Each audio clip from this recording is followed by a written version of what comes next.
Bom dia, bom dia! Começando mais um Mulheres de Fé, que o teu coração se encha de alegria, que você possa saber que nessa manhã fria de quarta-feira, o Senhor, Ele vem com pão quentinho, porque Ele é o nosso alimento, a palavra de Deus é o nosso alimento para que você possa viver o extraordinário do Senhor. Então, abre o teu coração para tudo aquilo que Deus tem para você nessa manhã, que nós vamos falar sobre relacionamento. E talvez você fale, não, até aqui estão falando de Dia dos Namorados, mas saiba que vai ser uma palavra do céu para você, uma palavra que vai esquentar e direcionar o teu coração nessa manhã, para que você possa viver nada menos do que tudo que Deus tem para você.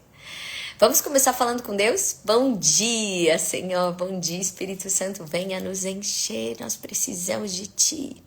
Seja bem-vindo aqui.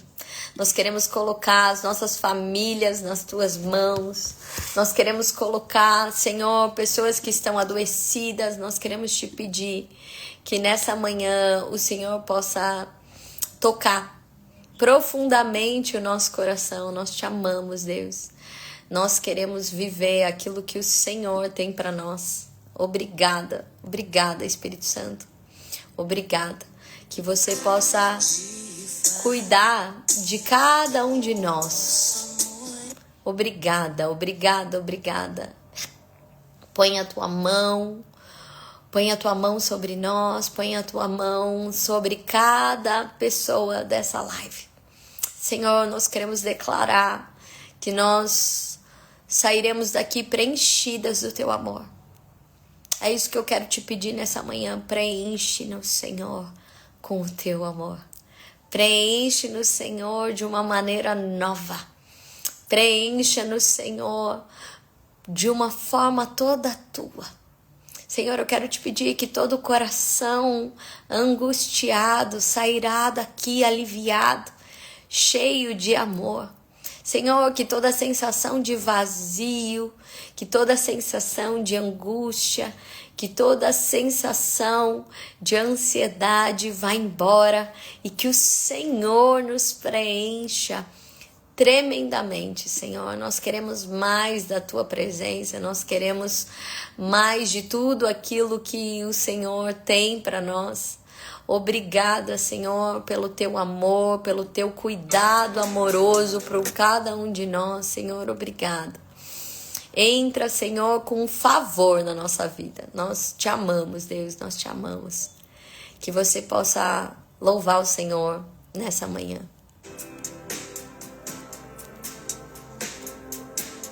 Nosso amor é lindo, é lindo quando vejo você chegar. Deixa o amor entrar no teu coração. Com esse jeito de sorrir, de olhar, de falar. Nosso amor é lindo quando você vem me dizer. Que haja o que houver, o amor tem poder pra vencer. Você é infinitamente mais daquilo que eu pedi pra Deus. Eu vou viver o resto dos meus dias ao lado teu. A nossa casa tem que ser um pedacinho lá do céu. Na alegria ou na dor, eu serei fiel. E mais uma vez eu digo sim. Mais uma vez me rendo a esse amor, a esse olhar, a esse sorriso. Mais uma vez eu digo sim. E mais uma vez eu nego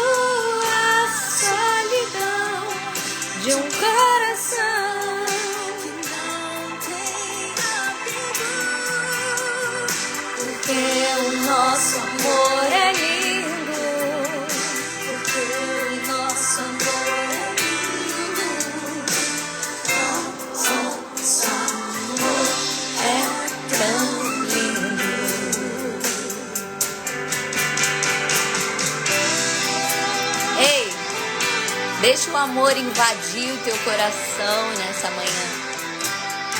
Talvez você tenha se tornado uma mulher áspera, rancorosa, sem esperança. Deixa o amor te invadir. Aquilo que eu pedi pra Deus, eu vou viver o resto dos meus dias ao lado seu. A nossa casa tem que ser um pedacinho lá do céu.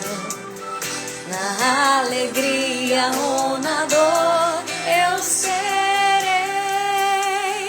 fiel.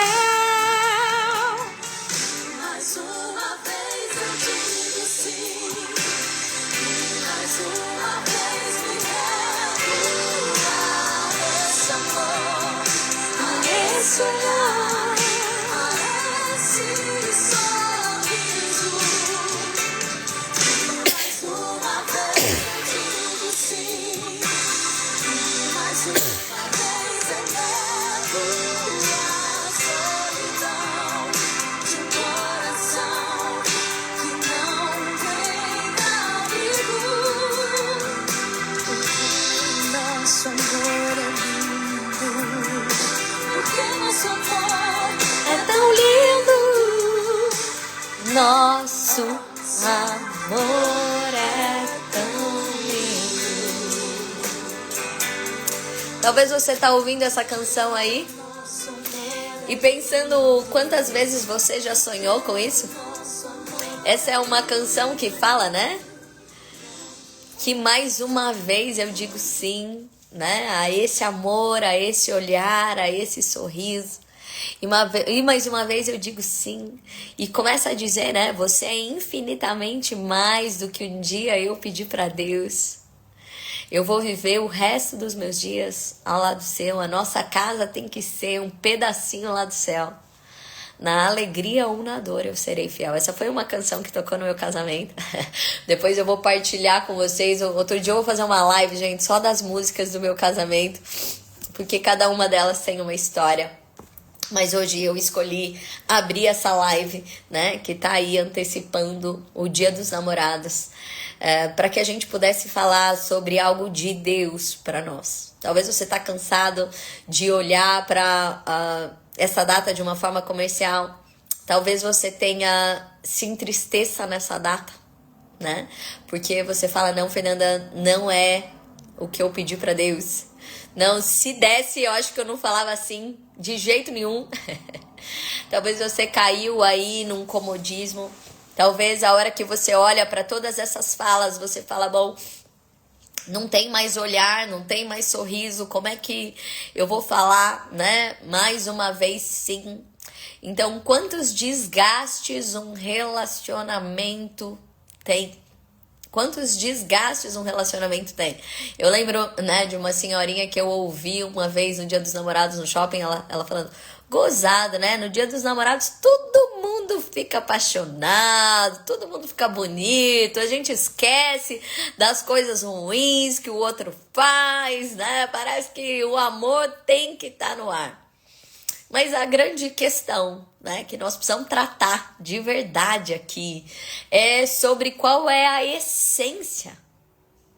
Qual é a essência da gente poder dizer sim de novo? Qual é a essência desse sim? Qual é a essência desse enamoramento? Qual é a essência das relações? Porque o que tem acontecido é que a gente tem perdido a essência. Perdido a essência.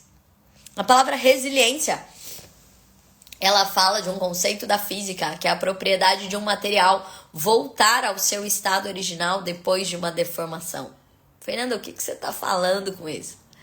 Se eu puder dizer para você, se eu pegar aqui na minha bolsa esse papel, né? Vou pegar aqui um pouquinho de papel, como uma boa pessoa resfriada carrega um papel na bolsa, esse papel.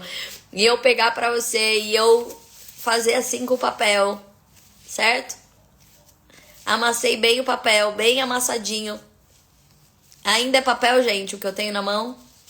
Ainda é papel. Talvez não tão lisinho mais, mas ainda é papel. Ainda é papel.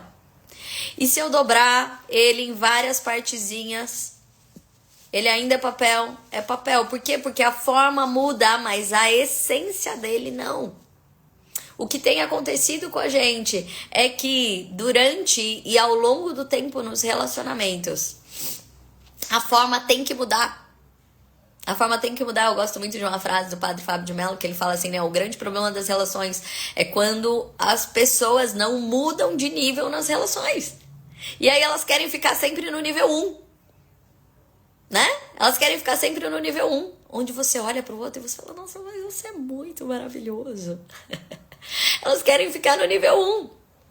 E aí elas querem ficar ainda só com borboletinha na barriga. Quando elas já tinham que ter firmeza para tomar decisão. Quando elas já tinham que ter firmeza para olhar aquela dificuldade e abraçar o outro. Quando elas precisavam ter a mesma alegria, que não vai ser naquele beijo caliente, mas no pé, embaixo da coberta. Ele fala, o grande problema das relações é quando as pessoas não mudam de nível e podem encontrar de novo e se encontrar de novo em outros desafios e de novas maneiras. O que você fazia com a sua amiga na sua infância, que era ficar brincando de boneca, não é o que você faz com a sua amiga hoje, mesmo que seja a mesma amiga de infância. Vai ser estranho se sua amiga chegar e falar assim, mas vamos brincar de boneca? Aí você fala de boneca, mas vamos conversar. Mas tem umas coisas que eu preciso te contar de que tá acontecendo comigo, né? Talvez a gente brinque de casinha, mas agora com um risoto de verdade, né? Não mais com a comidinha lá de brincadeira. Então os relacionamentos, eles vão passando por muitas fases. Mas a forma, ela vai mudar muitas e muitas vezes. Mas o que não pode mudar é a essência. É a essência. Mas será que nós sabemos qual é a essência? E aqui eu quero trazer uma coisa para você importante. Há um tempo na nossa vida que desperta o nosso sensor, o nosso radar, e nós começamos a procurar alguém. Nós começamos a buscar alguém. Nós temos isso dentro de nós, né? Faz parte não só da nossa cultura, que tem um tempo de busca, mas também do nosso biológico. Você começa a buscar, a se interessar por alguém.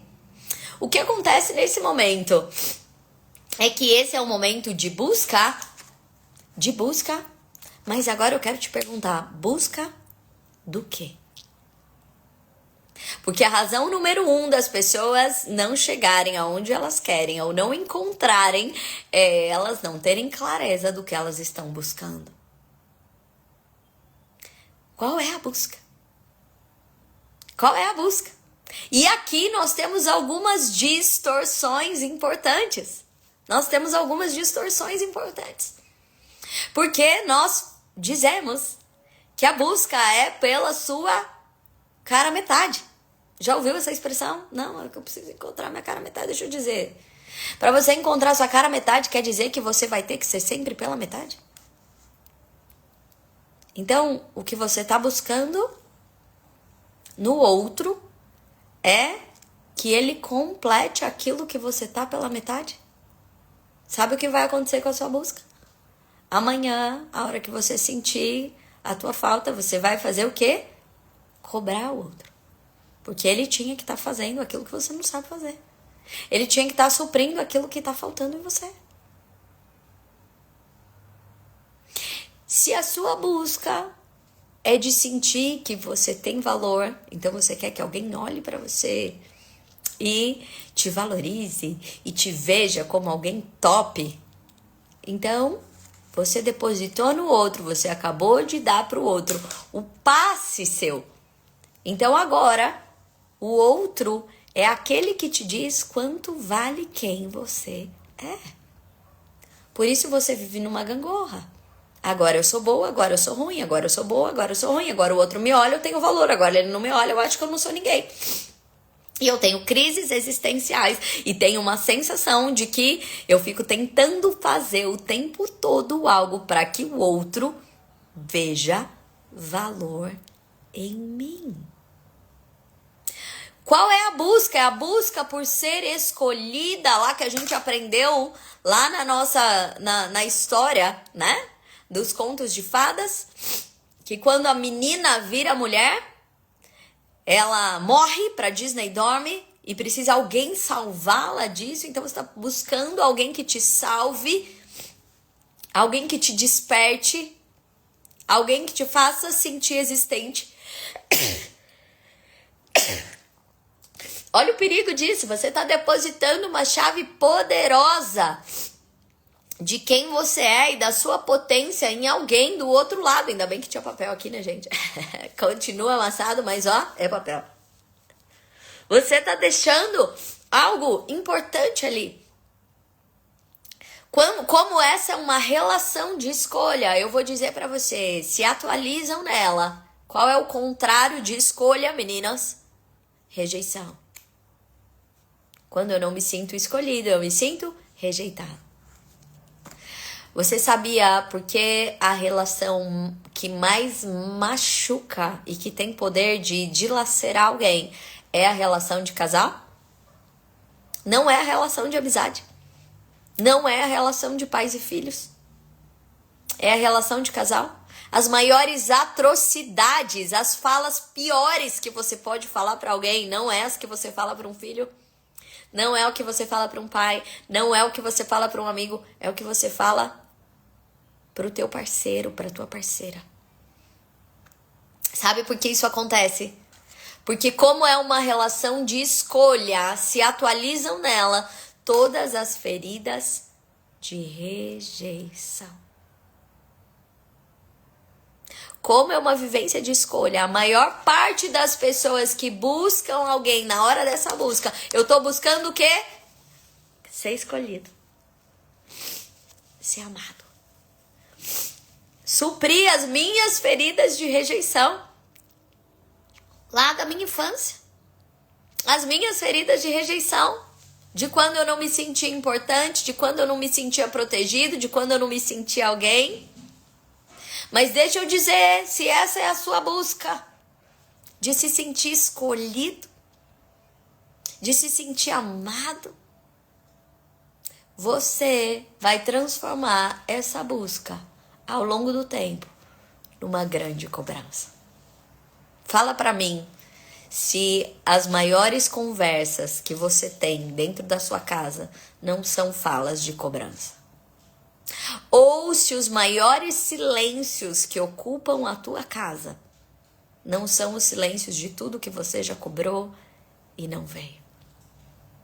Porque depois da busca vem a cobrança e depois da cobrança vem a desistência.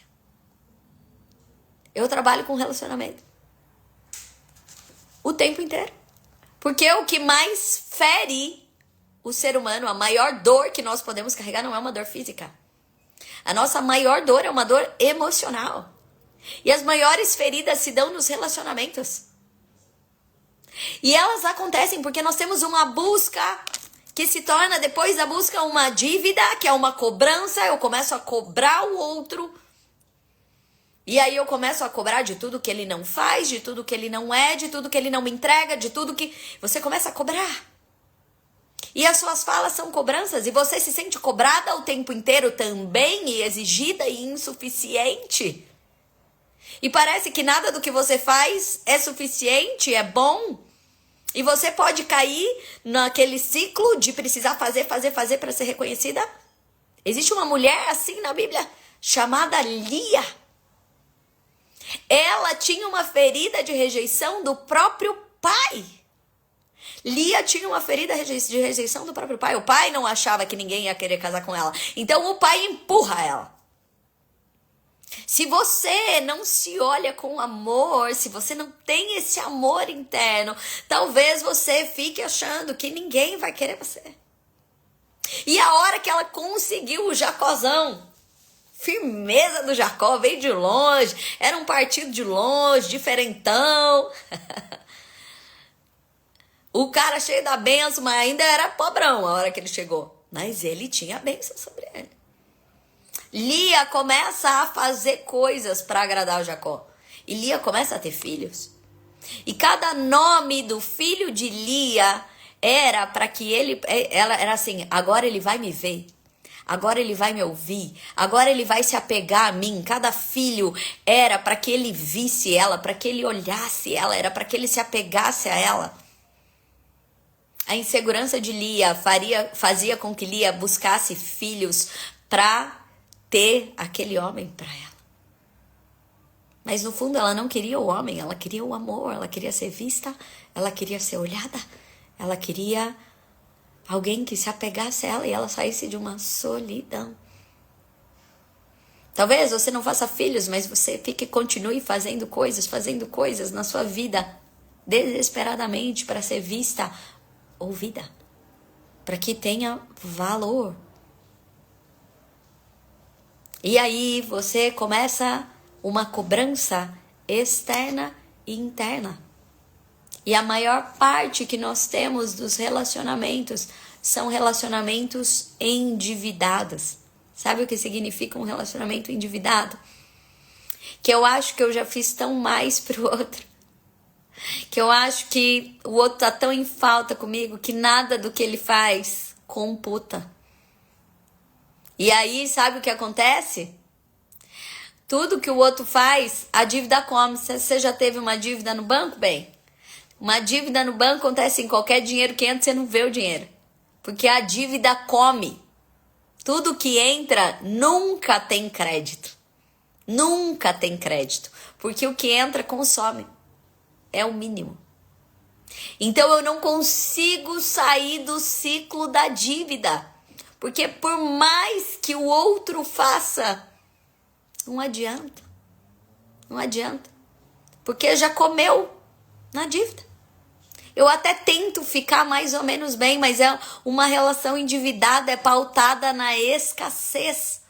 Uma relação endividada, eu fico sempre pensando qual vai ser o próximo tombo. E aí eu vou entrando num mecanismo de desistência. E aí a gente se acostuma. Eu lembro quando eu fui casar, que eu e meu marido, a gente sentou e falou assim, que casais que a gente tem como modelo, assim, que deram certo. Que casais que a gente acha, assim, que são felizes, que casaram e deu bom, né? E sabe que a gente foi olhar e nós achamos um.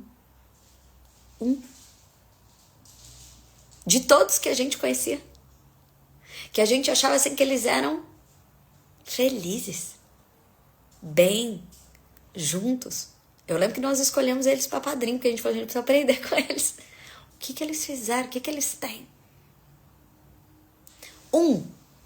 Depois o que você tem é se acostumar. Aí você fala, não, aquele amor apaixonado lá é de infantil. Mas aí você também começa a ter uma vida de dívida, onde você só conversa com o outro por cobrança, e aí o que você começa é viver de qualquer jeito. De qualquer jeito. E aí você tá vivendo anestesiado. E aí você tá empurrando uma vida. E aí você tá fazendo um dia depois do outro. Deixa eu dizer pra você. O que deu de errado aqui? O que deu de errado é que a ordem dos fatores altera o produto. A primeira busca era ser escolhido, ser amado. A primeira busca era ser escolhido, ser amado. Ela era voltada no teu ego. Por isso, uma relação onde ela é pautada no ego, ainda que você fale que você se doa cobrando, porque ela é ferida com ferida. Pessoas feridas ferem. Hoje eu quero falar de 1 João 4,19. 1 João 4,19. Amamos, porque Ele nos amou primeiro. A ordem dos fatores altera o produto. Amamos, porque Ele nos amou primeiro. Então, existe uma ordem nas coisas. Quem nos amou primeiro Cristo. Cristo te amou primeiro. Se a base do amor não tiver esta ordem, não tem jeito. Busca, dívida, cobrança, desistência, anestesiamento. Não tem outro caminho. Mas, quando a ordem é outra, e a Bíblia, que é a verdade, a sabedoria, se você está aqui é porque existe o caminho e não é possível, Deus fez o homem para a mulher, não é possível que isso era para dar errado. Não é possível que a gente olhe para fora e a gente veja só pessoas se divorciando ou pessoas vivendo casadas, entre aspas, mas sem um casamento de verdade com aquilo que Deus planejou. Se Deus instituiu isso, gente, como é que isso aqui não funciona? Não funciona porque mudaram a ordem das coisas. A ordem é porque Ele nos amou primeiro. Porque Ele nos amou primeiro. Nós amamos. Você só é capaz de amar se você sentir o amor do Pai primeiro. E aqui eu quero te contar 2 coisas desse caminho da minha história para você. Alguns já conhecem essa história, mas eu quero ilustrar isso para você, né? O João, né? Vocês sabem da minha história com o João. O João me paquerava e eu paquerava o João desde a 4ª série, né? Depois nós tivemos um tempo separado na faculdade. Depois a gente voltou.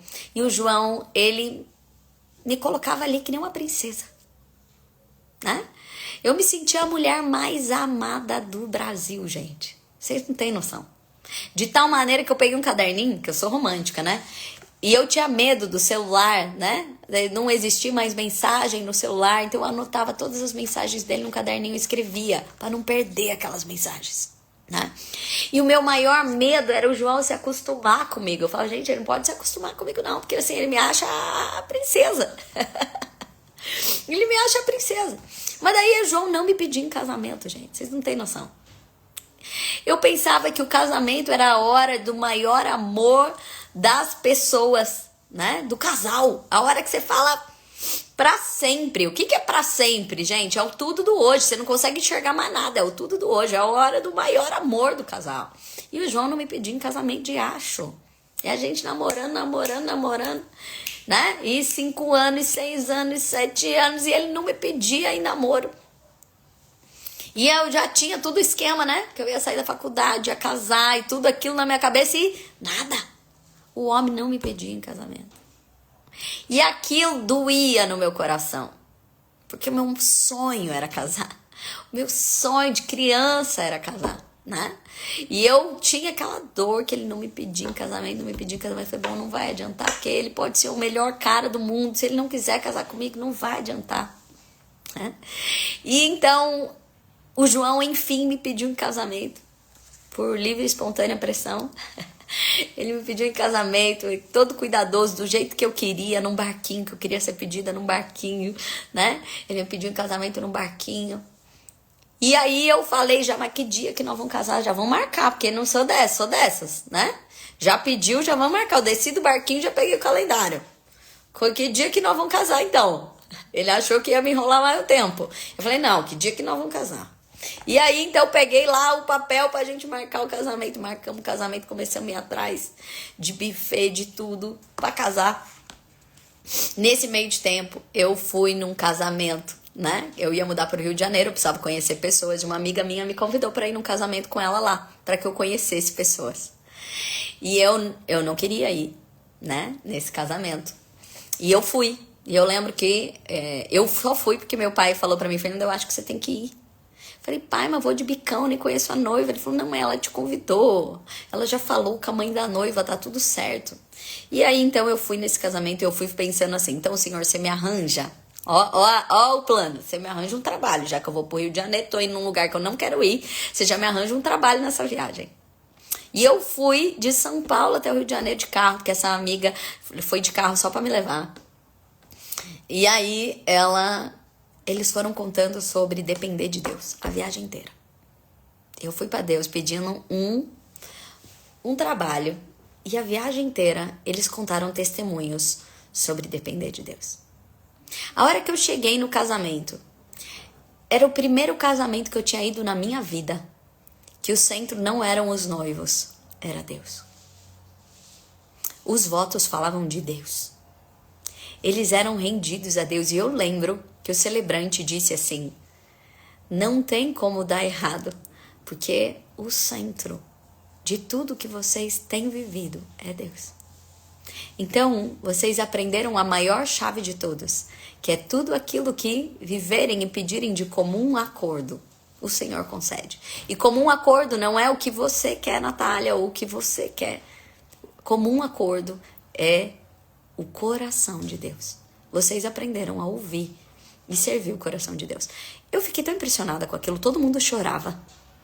E aí eu queria ir embora do casamento. Pra você ter uma ideia, eu queria ir embora do casamento porque eu queria ir conversar com Deus. Quando acontece um negócio muito top, eu quero ir rápido pro meu quarto de guerra pra fazer uma reunião com o Senhor. E aí acabou o casamento, eu fui pro meu quarto de guerra e eu falei: Senhor, é isso que eu quero. Senhor, eu não quero nada diferente disso.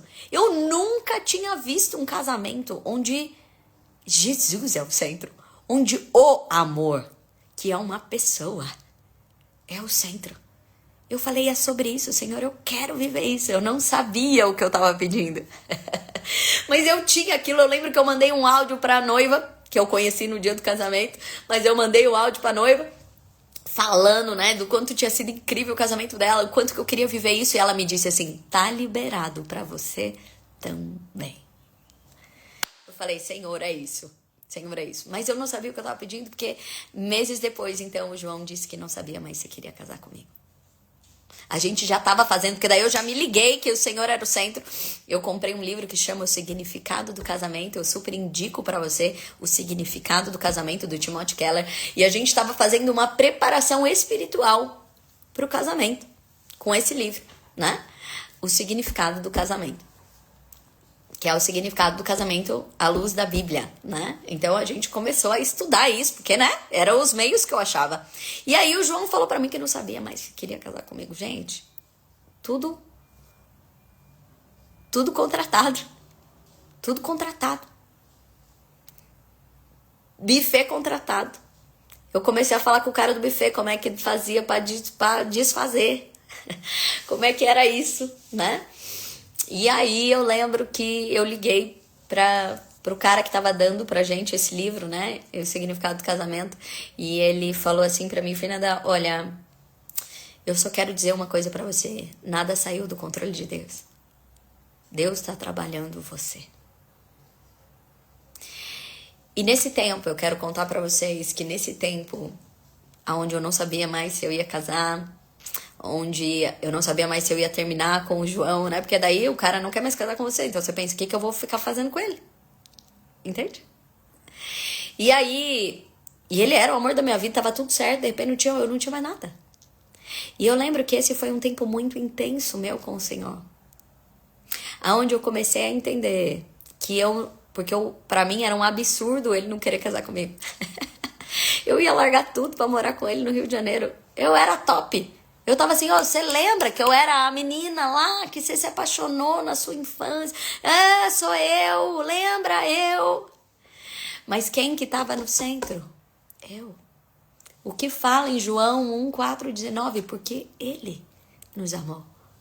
Não é porque o João te amou. Não é porque, Fernanda, você é top. É porque o Senhor te amou. E aí... eu comecei a viver um processo de entender que o centro do meu casamento não era eu. Que o centro do meu casamento não era o João, o cara que eu escolhi para ser o pai dos meus filhos, porque eu escolhi pensando no pai dos meus filhos. Às vezes eu falo: Gabriela, você tem que agradecer a mamãe, hein? Porque esse pai aí, ó, mamãe pensou em você. E ela fala: papai, você é muito lindo, os outros são só os outros. Mas entenda, nesse tempo, Deus alinhou a minha busca. Para que eu buscasse servir e fazer a vontade de Deus no meu casamento.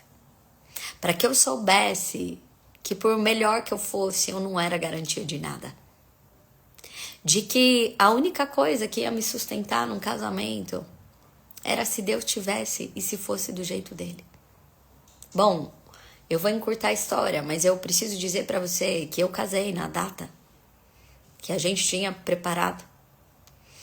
Deus, ele moveu todas as coisas. E eu lembro que eu ia casar, né, num pôr do sol. E eu acordei e tava nublado.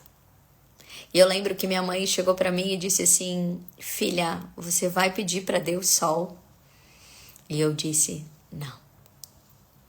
Porque nesse processo eu vivi tanto conhecer o caráter de Deus e colocar Ele no centro, que se Ele quiser que as pessoas não olhem para o pôr do sol e olhem só para Ele, tá tudo bem. E eu quero contar pra você que de todo o meu coração, por mais que eu tivesse pensado no casamento com o pôr do sol, eu não pedi pôr do sol pro Senhor. Porque eu confiava tanto que ia ser do jeito dele, da maneira dele, e que ele seria o centro, que eu não pedi. Mas eu também não preciso te falar que foi o pôr do sol mais lindo que eu já vi na minha vida. E eu casei de frente pro Cristo Redentor. Quando eu entrei para casar, eu nem olhava para o João, eu olhava para o Cristo. E eu sabia que a minha aliança era com Ele, era porque nós tínhamos sido profundamente amados por Ele e Ele era toda a garantia. Então a primeira coisa que eu quero te dizer é que a minha busca mudou. E minha busca mudou de ser escolhida ou de me sentir amada pelo João, para que eu pudesse ser escolhida para viver o que Deus tinha para mim, o plano dele, e que ele fosse o centro de todas as coisas. Porque confiar em pessoas e depositar nelas é muito pesado. Mas eu quero contar para vocês que isso fez com que eu saísse da busca não por uma cobrança, mas por um encontro, para que eu pudesse encontrar, para que eu pudesse, então, trazer o amor de Cristo para ele. Para que eu pudesse amá-lo com o amor que Deus me deu. Eu lembro o dia que eu disse para ele: eu vou te esperar. Porque imagina que eu ia fazer isso, né? Naquele lugar de rejeitada, orgulhosa, então ele que perceba que ele perdeu. Mas eu lembro que eu fui me sentindo tão amada e cuidada pelo Senhor que um dia antes, né? Desse dia que a gente casou, eu cheguei para ele e falei: tá tudo bem, eu vou te esperar. Mas Deus me trabalhou para isso, porque eu fui podendo sentir o amor do Senhor por mim. E aí, lógico que nós somos humanos. E como todos os casais, eu também vivi muitas cobranças para o João. Até que eu li um outro livro que me ajudou infinitamente, que chama Eu e Você para Sempre, do Francis Chan. E nós fizemos uma mentoria sobre o significado do casamento, a luz da eternidade. Eu e João, depois que nós tivemos a Gabriela. Porque depois que você tem filhos, também há um novo nível. E as cobranças vêm também diferente. E nesse momento, eu senti um desarranjo e eu fui ali, né? E lendo esse livro, Eu e Você para Sempre, do Francis Chan, fazendo essa mentoria, eu entendi uma segunda coisa que mudou de novo o nível do nosso relacionamento.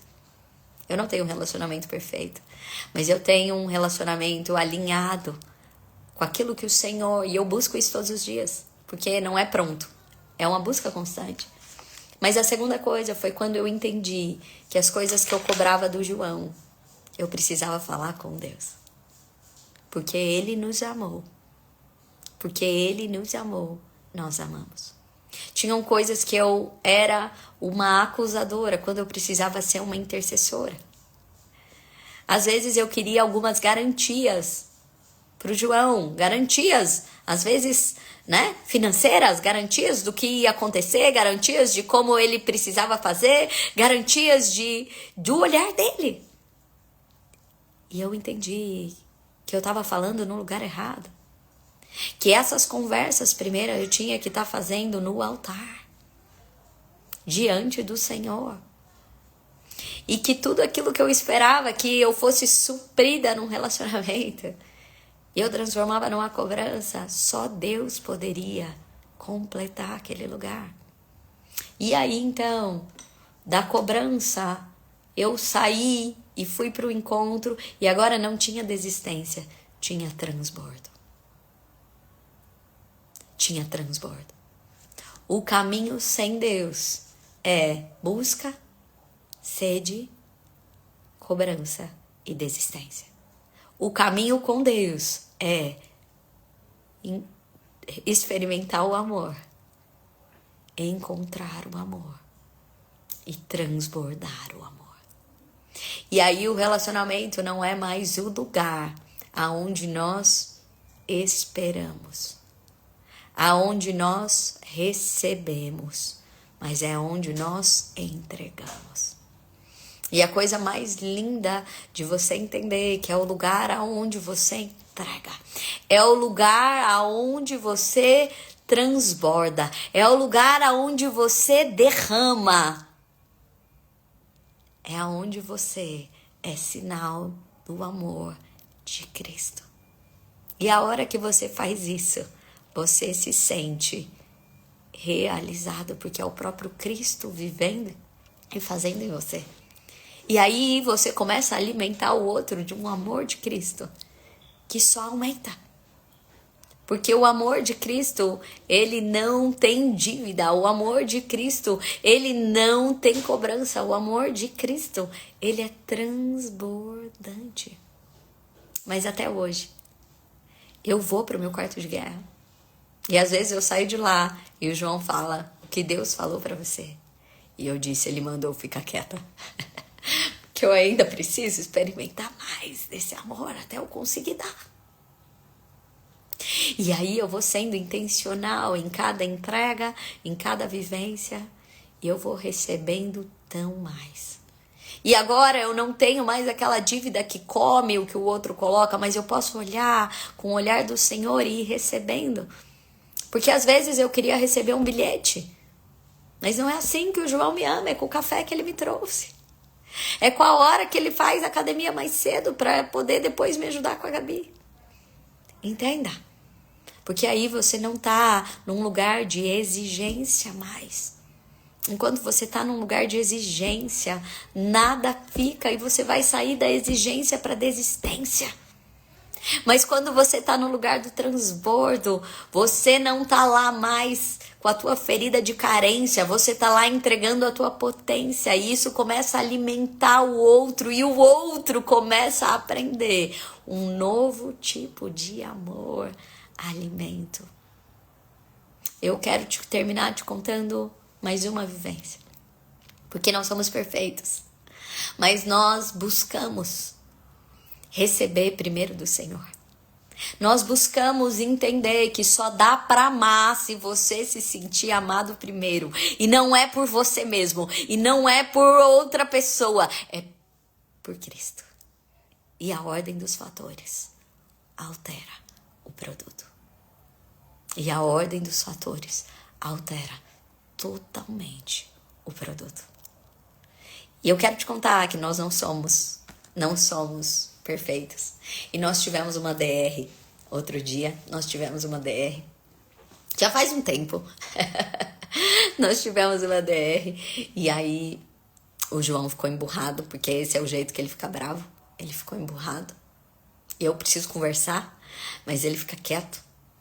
Mas dessa vez eu não queria conversar, porque eu tava brava. Eu tava bravíssima. E eu tava achando que eu tava muito certa. E deixa eu te contar, eu já te expliquei isso aqui, mas eu quero te lembrar. Porque nos relacionamentos isso acontece assim, exponencialmente. Sabe como é que o inimigo, ele trabalha na tua cabeça? Ele trabalha te defendendo e atacando o outro. Porque ele quer que você perca. Você acha que você tá ganhando na tua mente, mas você tá perdendo o outro. Bom dia, amor. Então, é assim que ele trabalha. E eu tava aqui, gente, eu tô certa, tá? Eu tô certa. E aí só vinha palavras de ataque. Frases de ataque, motivos de ataque. Aonde eu pus meu celular? Não sei. Dá uma olhada se tá lá na cozinha. Palavras de ataque, vivências de ataque. Eu falei, eu não vou falar. Toda vez eu que falo. E aí você começa a se defender, né? E aí você é a vítima das vítimas. E aí você também não vai fazer mais nada. E agora você não quer mais nada. E aí a gente vai fazendo o que em nós? Crostas. Quando você tá ferida, você fica cascuda. Por isso você sente pouco. Por isso você tá focado em se defender. Então presta atenção. Se você tá bem cascuda, é porque você tem feridas, submete as suas feridas ao Senhor e você será curada. Não adianta ficar cascuda achando que o outro vai fazer alguma coisa com a sua casca. Não, isso só te afasta mais do outro. Mas, Fernanda, eu não posso apresentar minhas feridas, senão eu vou me machucar mais. Se apresenta para quem pode te curar, que é Jesus. Então, eu lembro, né, que nós já estávamos fazendo, a gente estava fazendo essa mentoria, nós chegamos para a mentoria, e eu que falo muito, né, eu que falo mais, eu que quero comentar tudo do livro e tudo que eu pensei, e a hora que nós chegamos para a mentoria, eu falei, também não vou falar. Hoje eu que vou ficar quieta, deixa eu ver, ele que vai ter que falar o que ele leu. E eu fiquei bem quieta, assim, né, e o João também, quieto. Ele viu que eu não ia falar, ele começou a falar alguma coisa, para não ficar chato. E aí, de repente, a Linda, que é a nossa mentora, ela falou assim, aconteceu alguma coisa? E eu quieta, vendo o que ele ia falar dele. Mais ou menos, né? Porque pro homem tá tudo bem sempre. E aí, eu contei pra ela, né? Muito bravíssima de tudo que a gente tinha vivido naquele desarranjo. E aí ela falou assim, vocês vão escrever 2 cartas. E eu só tô te contando isso porque eu quero pedir para que você faça isso. E o seu Dia dos Namorados vai ser diferente. E aí ela me deu uma tarefa. Vocês vão escrever 2 cartas. A primeira carta você vai escrever para Jesus. Falando para Jesus tudo que você tá sentindo. A primeira carta é para Jesus. E você pode dizer para ele, Jesus, o seu amor não é suficiente para consertar isso. Mas você vai ter que falar pra ele. A sua graça não é suficiente pra fazer isso aqui ficar melhor. Você fale pra ele. Né? E aí como é que você fala isso pra Jesus? E a segunda carta, você vai escrever... Eu tinha que escrever pro João e o João pra mim. Falando sobre o que você podia pedir perdão pra aproximá-lo mais de Jesus. O que você podia pedir perdão para aproximá-lo mais de Jesus? Porque se ele tinha feito qualquer coisa, não era uma carta de acusação, mas se ele estava mais longe de Jesus, qual era a tua parte para trazer ele mais perto? O que você falhou? Peça perdão. Meninas, esse exercício é poderoso. Porque é óbvio que eu não consegui dizer para o Senhor que o amor dele não era suficiente. O amor de Deus é sempre suficiente. Mas eu reclamei, porque eu tava falando com meu pai, né? Aí eu falei, o seu amor é suficiente, mas olha aqui, pai. E eu fiz aquela carta pra ele. Mas depois que eu fiz a carta pra Jesus, porque a ordem dos fatores altera o produto, é primeiro pra Jesus, ele já foi me curando tanto, que a hora que eu fiz a carta pro João, eu já tava diferente. E aí eu ia ter que pedir perdão ainda por cima, mas era por aquilo que eu não tinha conseguido trazer ele para mais perto de Jesus. E eu vou dizer para você que quando nós trocamos as cartas, a gente já foi trocar carta rindo, porque já estava tão diferente entre nós. E mais bonita do que a carta do João para mim foi a carta que eu li dele para o Senhor. Do quanto ele estava rendido para que o Senhor pudesse agir dentro dele. Eu vou dizer para vocês que o único que é a garantia suficiente para fazer com que seres humanos tão estranhos, tão diferentes, tão feridos, tão imperfeitos, possam viver o assim na terra como no céu. É só o Senhor. A ordem dos fatores altera o produto. João diz, porque ele nos amou primeiro, nós amamos. Viva esse amor primeiro. E aí você vai experimentar um amor tão diferente, que não é baseado na necessidade, é na comunhão. Não é baseado na cobrança, é no transbordo. Não é baseado em nós, mas em Deus. Eu quero fazer um desafio para você. Escreva hoje mesmo, antes do Dia dos Namorados, uma carta para o Senhor, falando de como está o teu coração e o quanto você crê que o amor dele é suficiente para transformar o que precisa ser transformado. Deixa Deus sonhar e trabalhar em você. Seja sincero, escreve como uma filha está escrevendo para um pai. E depois, escreva uma carta para o teu marido. Escreva uma carta para o teu namorado. Escreva uma carta pedindo perdão das coisas que você não ajudou ele a se tornar mais parecido com Deus. E se proponha a entregar esse amor do Senhor para ele. Eu tenho certeza que você não vai viver um dia dos namorados fake, ou cascudo, ou só por obrigação. Mas eu creio que haverá uma restauração do céu. Uma restauração do céu. E você vai poder cantar essa canção. E mais uma vez eu digo sim.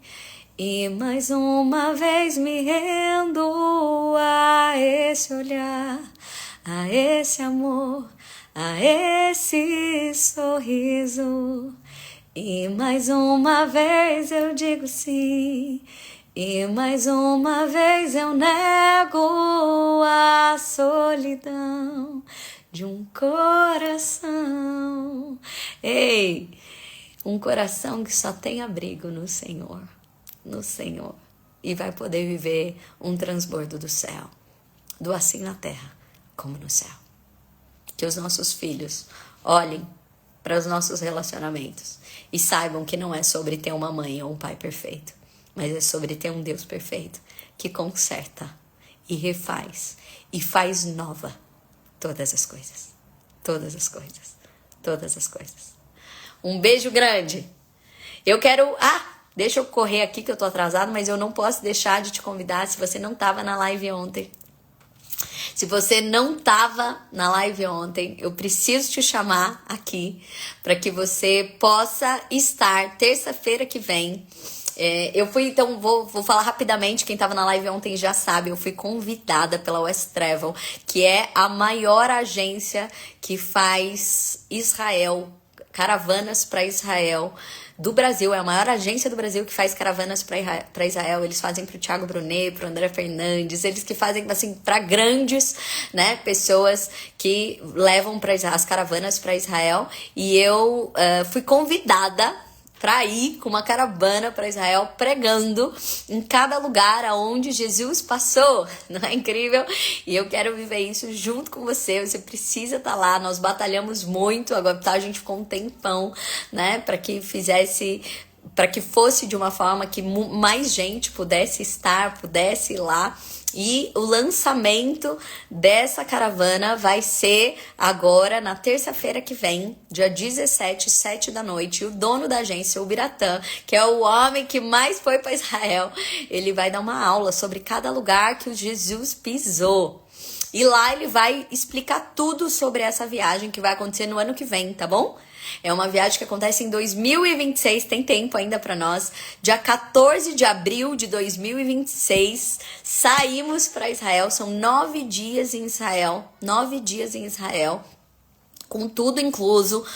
Com aéreo, com hotel, com os passeios, com café da manhã, com jantar, só almoço que não, porque o almoço cada hora a gente vai estar num lugar, porque nós vamos passar por tudo lá onde Jesus pisou.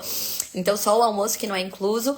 E eles têm um programa, né, de dividir em 19 parcelas. Então é mais ou menos 1.200 por mês, 19 parcelas que para você conseguir ir, né? E eles vão explicar todas essas formas, né, de pagamento. Então a gente precisa ver quanto que vai estar, né? Porque é no dia do lançamento, que é terça que vem, a cotação do dólar. Mas é mais ou menos isso que a gente fez, 1.200 por mês. Abaixou o dólar, por isso que nós corremos também. Então, se é seu sonho, nós vamos junto, Van. Nós vamos junto para Israel. Eu vou pregar em cada lugar que Jesus passou. Vai ser incrível, eu tenho estudado. Nós vamos ter um guia, claro, né? Um guia de Israel, contando toda a parte histórica, cada vivência, cada lugar. E eu vou pregando em cada lugar ali, que vai ser uma imersão, um banho espiritual para nós, essa viagem então para Israel. E eles conseguem congelar, porque eles são muito grandes, eles conseguem congelar o valor do dólar e depois dividir isso em 19 vezes. Sem juros, sem juros. Você tem noção que é sem juros? 19 vezes sem juros. Então é uma condição muito, muito especial para as pessoas poderem ir, né? Então, a gente sabe, a gente que viaja, a gente que tá ali no cartão, cada mais, né? Cada parcela mais sobe um tantão de juros. Esse não, é 19 vezes sem juros, para você conseguir mesmo fazer essa viagem para Israel, tá bom? Então, é esse valor mais ou menos que você, olha, faz suas contas aí, de repente, se você consegue mais ou menos 1.200 por mês, que vai ser a taxa, né? Em 19 meses para você conseguir ir para essa viagem, que é uma viagem que não é uma viagem para as pessoas que tem luxo ou que tem condições financeiras, é uma viagem para aquelas pessoas que tem de fato ali um chamado para estar lá, para viver essas coisas, para ser como os espias. E aí os gigantes são pequenos perto de tudo aquilo que a gente vai viver. E o lançamento vai ser com essa aula de Israel na terça-feira que vem. Vai nos meus stories, eu vou colocar aqui também nos stories aqui, porque você precisa se cadastrar. Tanto para o presencial, nós tem vagas limitadas, e se você for assistir online, é pelo Zoom, então a gente precisa te mandar o link, não vai ser pelo Instagram, então você precisa se cadastrar para você estar na aula, para você ouvir tudo e para você ter mais informações para essa tomada de decisão sua aí de estarmos juntas em Israel. Vai ser incrível, né? Esse é um sonho antigo nosso, que eu falo tantas vezes aqui no Mulheres de Fé, que agora vamos viver juntas. Tá chegando, nosso coração tá cheio de expectativa. Um beijo grande, eu coloco aqui o formulário, preencha para você só participar da aula aberta, não é ainda para você ir na caravana, tá? É só para você participar da aula aberta, você vai ter uma aula sobre Israel e vai entender tudo que vai acontecer nessa viagem, tá bom? Um beijo grande.